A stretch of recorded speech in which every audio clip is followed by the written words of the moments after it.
Ćao svima i dobrodošli u moj novi klip. Kao što vidite, u ovom klipu ću vam pokazati jedan super trik, a to je kako da zaledite Coca-Colu u svega par sekundi. Tako da ajde da vidimo i kako se to radi. Za početak će vam biti potrebna jedna flaša Coca-Cole ili možda nekoliko komada jer vam verovatno neće uspeti isprave. Coca-Colu treba dobro promućkati da bi se stvorio što veći pritisak u flaši kako bi trik uspeo. Zatim sve ove izmućkane Coca-Cole nosimo i stavljamo u zamrzivač.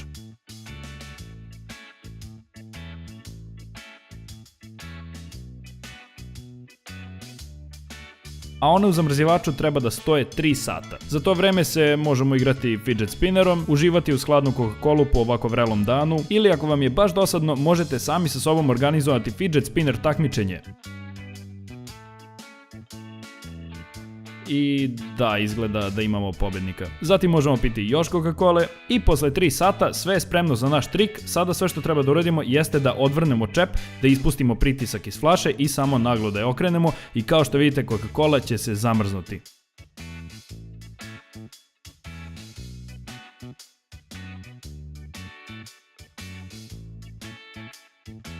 Kao što vidite, ona nije potpuno zamrznuta, što znači da možete i dalje da je pijete, samo ćete osjetiti sitne kristale leda u njoj. Ovaj trik možete raditi sa običnom ili sa Coca-Colom Zero.